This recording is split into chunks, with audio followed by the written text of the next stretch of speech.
Hey y'all, how's it going? Welcome back to my channel, or if you're new here, I'm Renee. Welcome!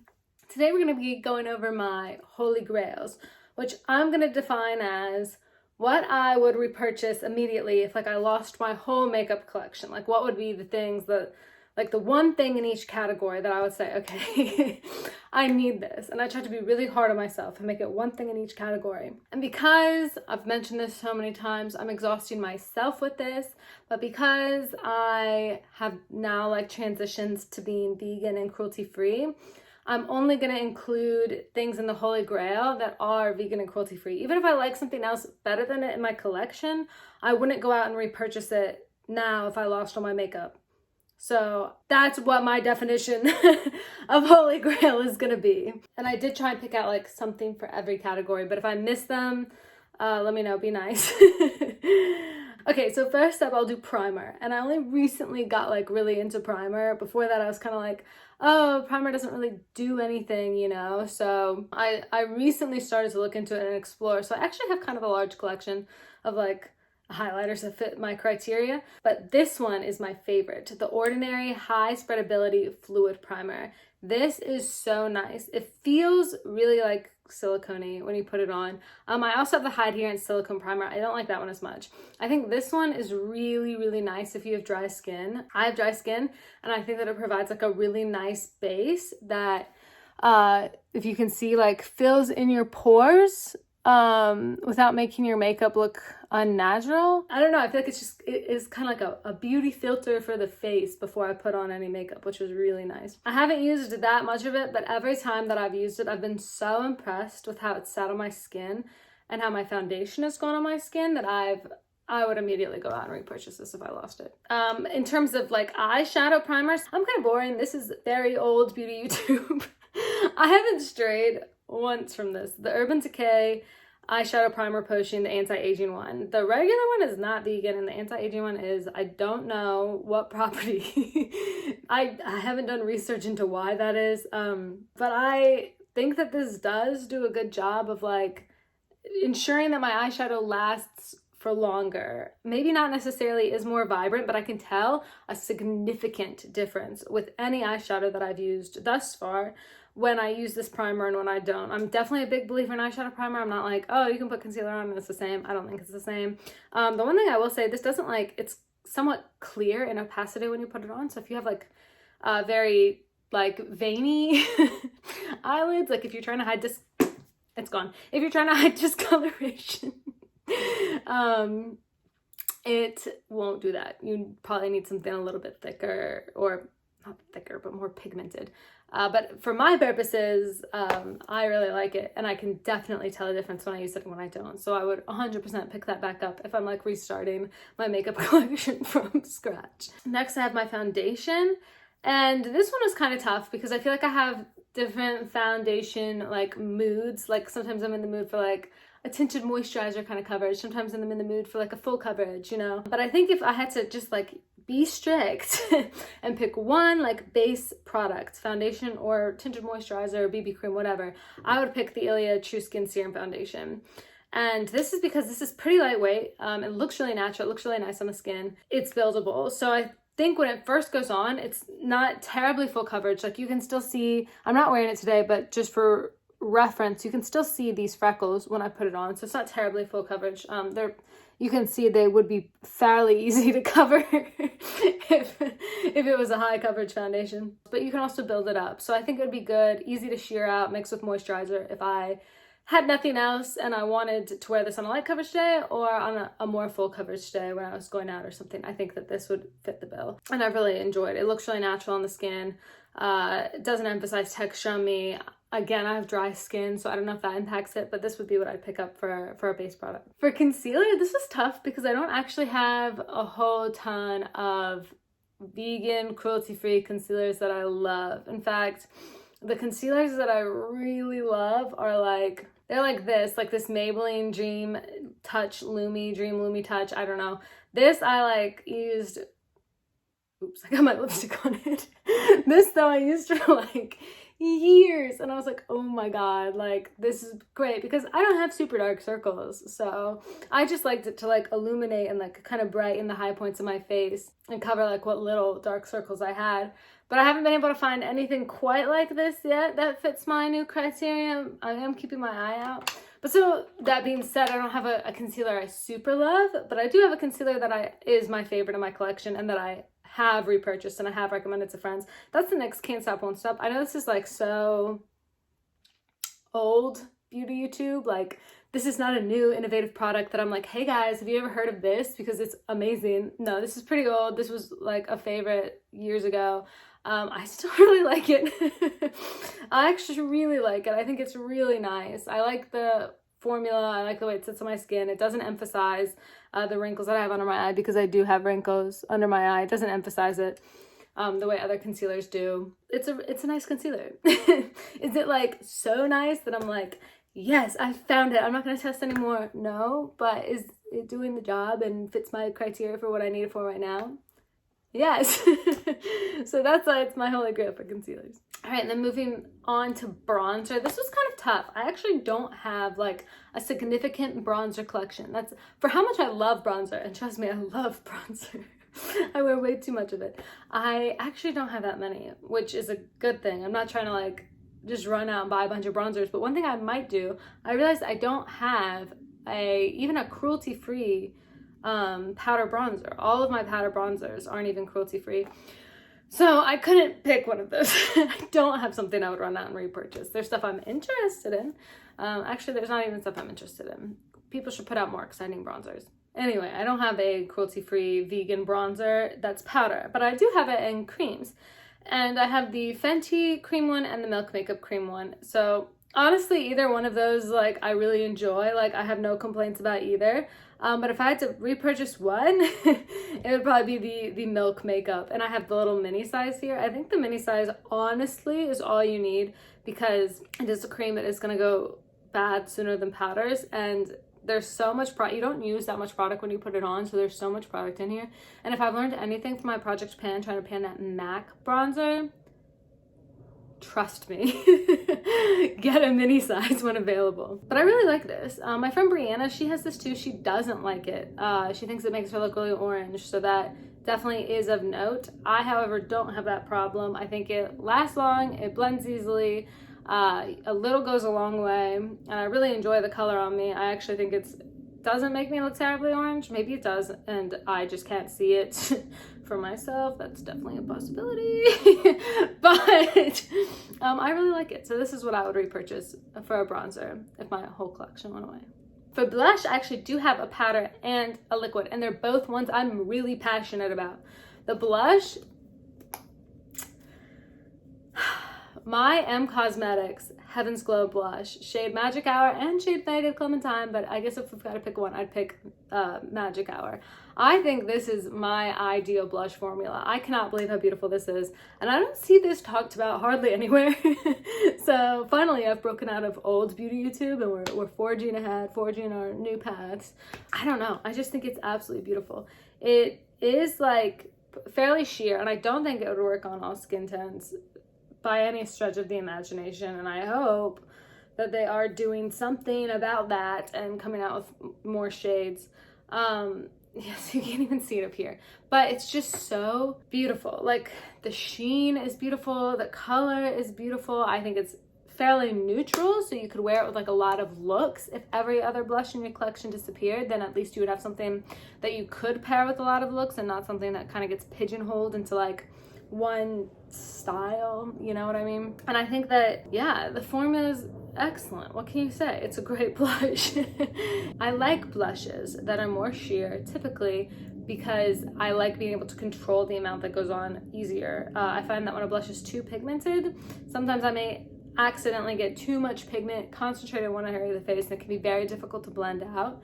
But with a blush that's more sheer and more blendable, then I find that I can build it up and control where it goes a little bit more easily. For liquid, I would have said, if I'm being honest and naughty, I would have probably said my Glossier Cloud Paint in Dusk. That I think is like the holiest of holy grails, and if they made that vegan, that would become my holy grail. of cream blushes, but I am not mad at all to need my restrictions to make this one my Holy Grail blush, because, and I know this just came out, but this Rare Beauty, these liquid blushes, at least in this shade, which I have Bliss, I love this. I think this is fantastic. Pigmented, long wearing, buildable, goes on smoothly. It doesn't emphasize texture. I think these are fantastic. These are exactly what I would be looking for in a cream blush. I'm not mad about needing this to be my new Holy Grail, because I definitely think it would be. Honestly, with more use, it might become that like Holy Grail status that the Glossier Cloud Paints currently hold. I'm gonna buy more shades of that. Like, if I'm just being honest, like, I'm very excited about that. In terms of highlighter, again, I do have powder highlighters that are vegan, but I'm not like so passionate about them that I would just run out and go buy them again if everything left my collection. So I feel disingenuous naming one of those. However, for liquid highlighters, my e.l.f. Jelly Highlighter in Bubbly, I don't know why I said it like that, in Bubbly, I think is fantastic. I would 100% run out and buy this again if I needed to. It's cheap.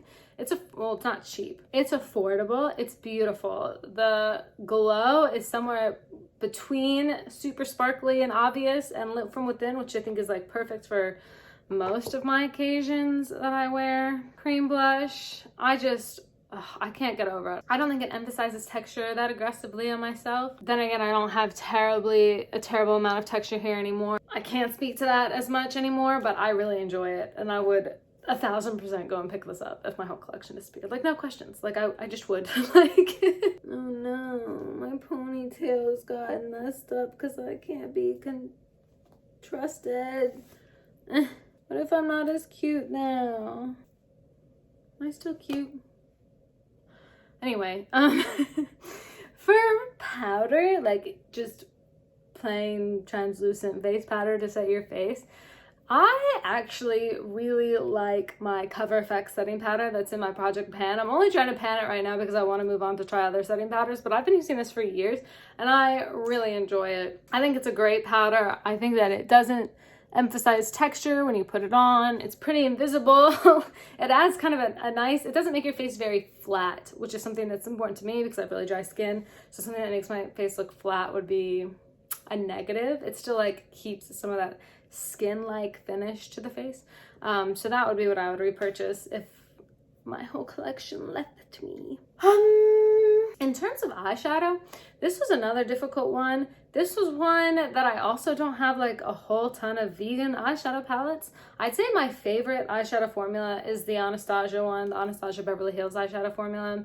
However, their palettes aren't vegan. None of the ones I own are vegan, which is a problem for me purchasing them in the future. Also a problem in the context of I can't make it my Holy Grail in this video. But then I was thinking about it and I was like, you know what would actually be a really good eyeshadow palette to purchase if I lost all of my other palettes? And it was the Masquerade palette by Juvia's Place, because it's got colorful shades and the neutral shades that I love.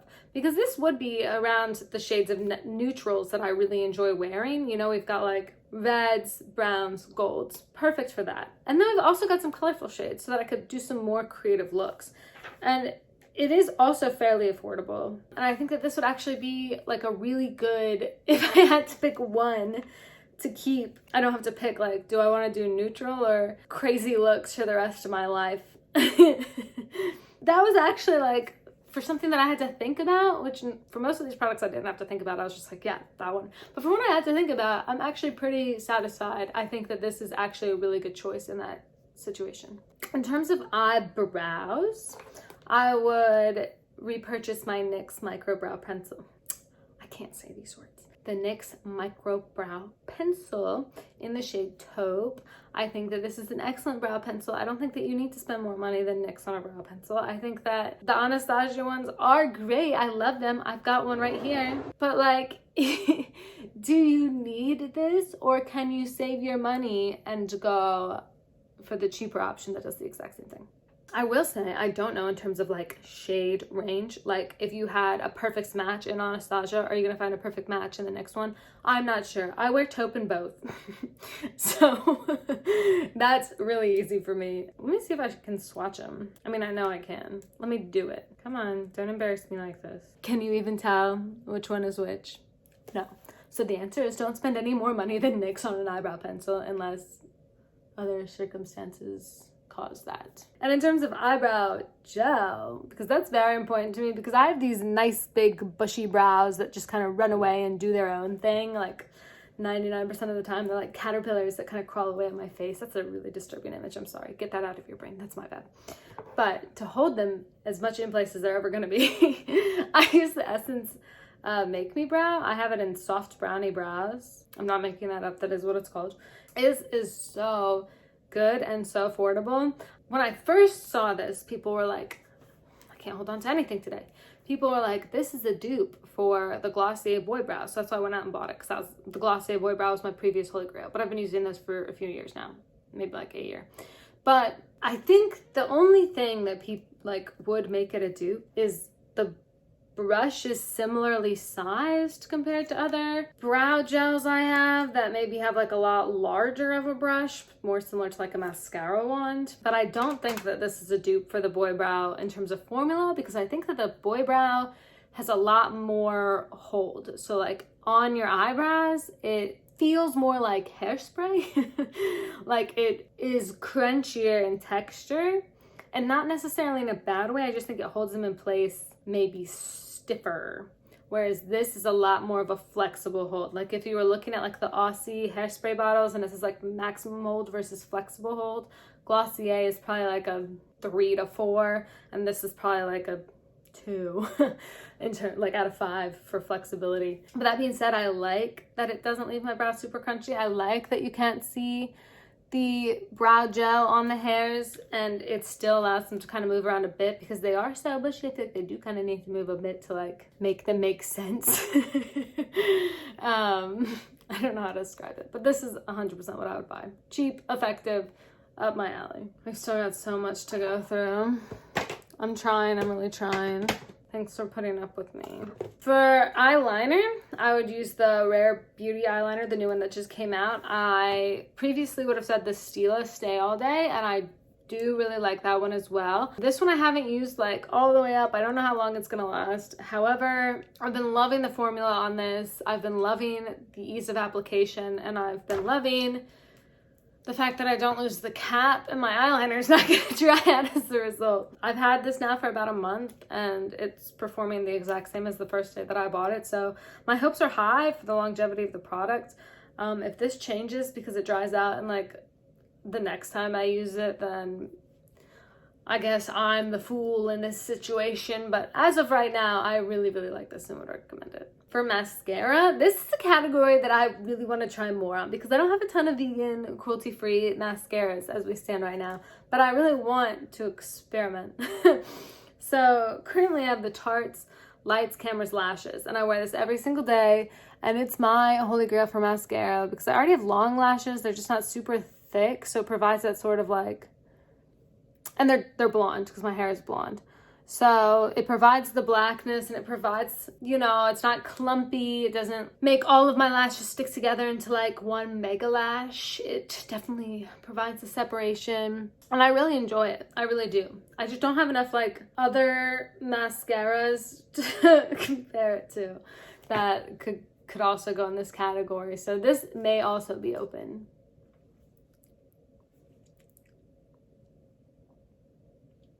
Great.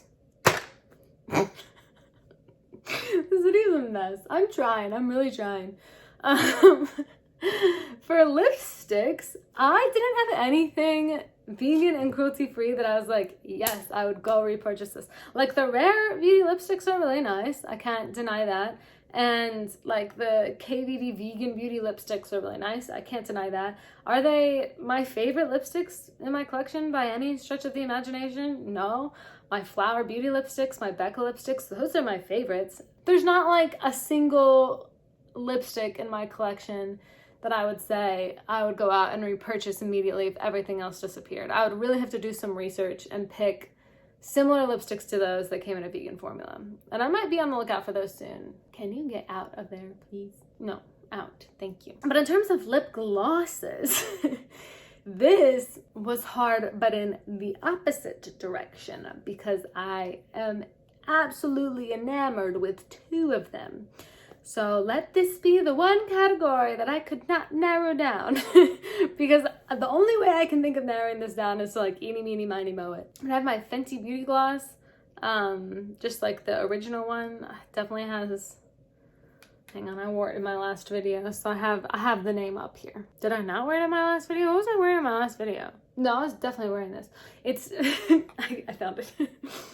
It's Fenty Glow. I think that this is a great lip gloss. It doesn't taste bad. It's not super sticky. It lasts long enough. The color is neutral enough to go with everything. But on the other hand, we have my e.l.f. Lip Plumping Gloss in Pink Sugar. I think is a really excellent, I don't think it does much for plumping my lips because I used to be really into lip plumpers. Shout out to the Victoria's Secret one that came in the silver tube that I was obsessed with. It doesn't do much for plumping my lips, but it's so neutral of a color. I can pair it with any look that I want. The shimmer in it is really nice, and I just really like this as a lipstick too, or not a lipstick. I just really like this as a lip gloss too. It's not terribly sticky. It's comfortable to wear during the day. And it's inexpensive. So this is definitely on my list of favorite lip glosses. I'm a cheater. But they're worth it, so what can you do? And then for setting spray, we've got another old YouTube favorite. I know she ain't new. I know she's old. I know everybody else has moved on.